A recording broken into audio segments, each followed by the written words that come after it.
Next on Worcester News Tonight, charges for a Connecticut man who police say stole bodies from a grave at Hope Cemetery. And a house in Auburn is already getting people in the holiday spirit.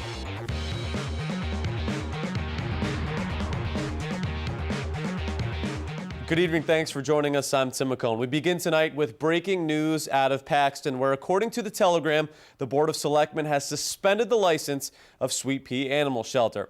Sweet Pea lost a portion of their shelter and more than 50 animals in a fire back in November. The cause is still undetermined. Selectmen reportedly say they want to review regulations for all kennels in the town. Questions have come up about the conditions for animals at the shelter.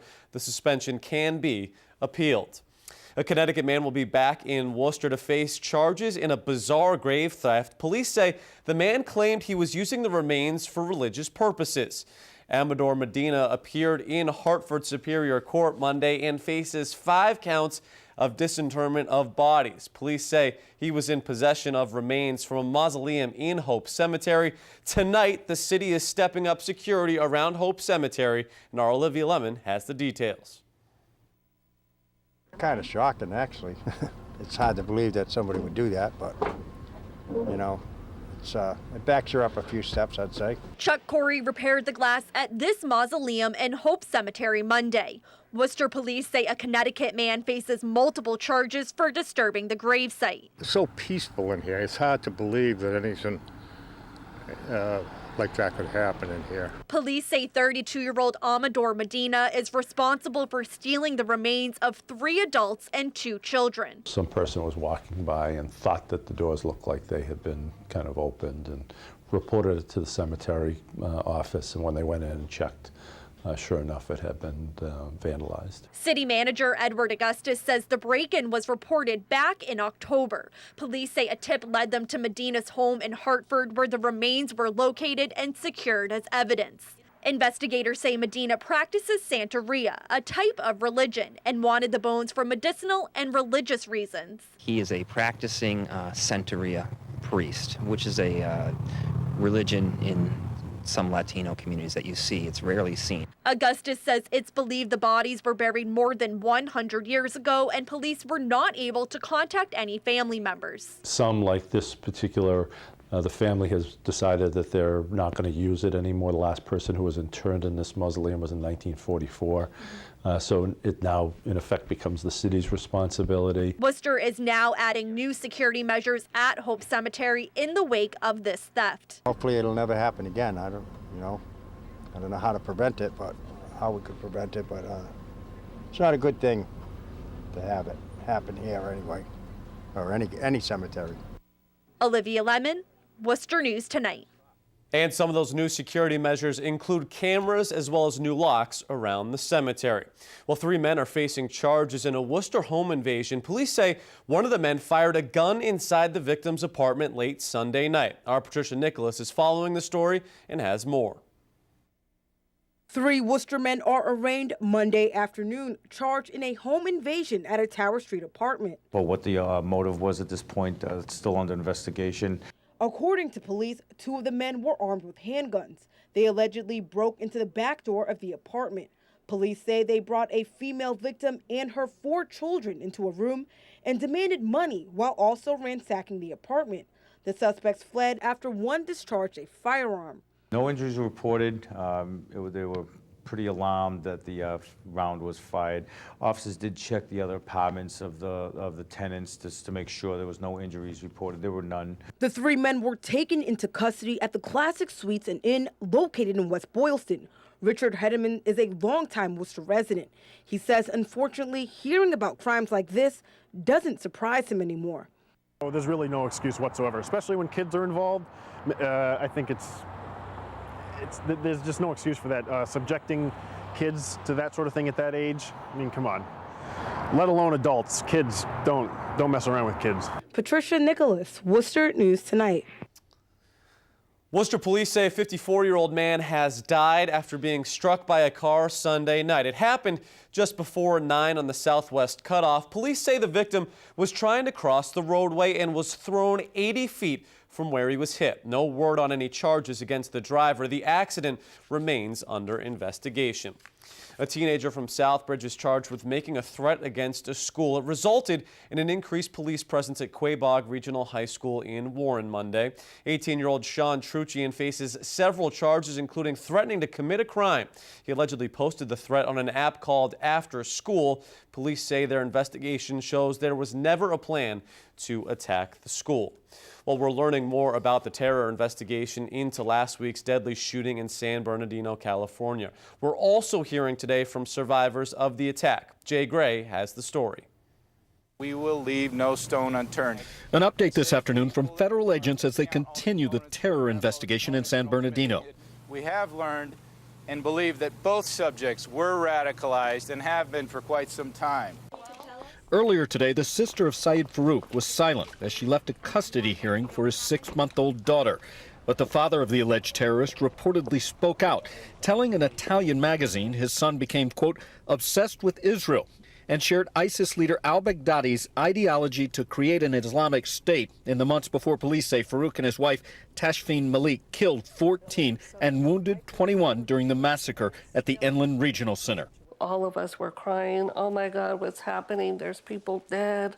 We are also hearing more now from survivors trapped inside the center as the shots rang out. I'm just holding on to their hands and I'm just praying out loud because right then and there I thought, this is it.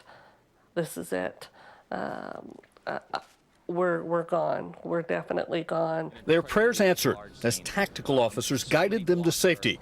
Still, the fear and loss lingers. We will get through this day by day, minute by minute if we need to. But we will heal.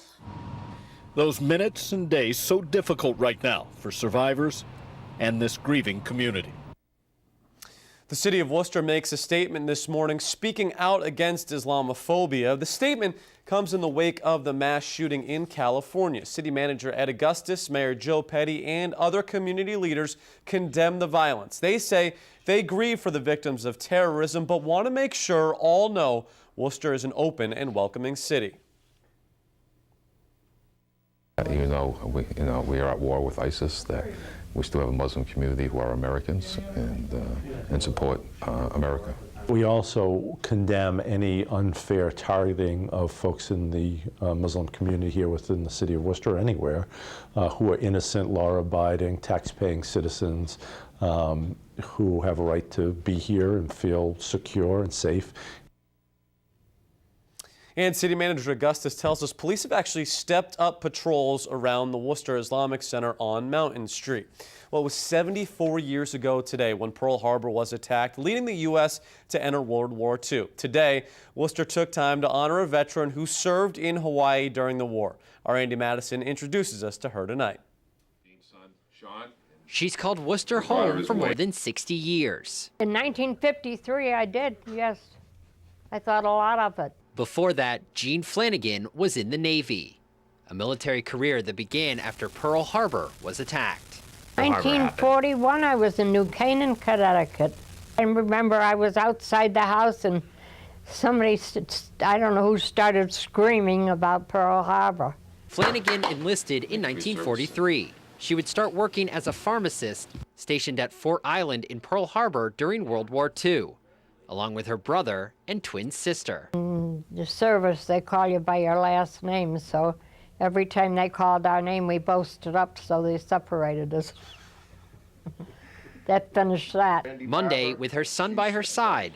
Pearl Harbor was, at that time, like 9/11 is today. It was, a sneak attack before war was declared. She was given a key to the city on the 74th anniversary of the Pearl Harbor attack. It's wonderful.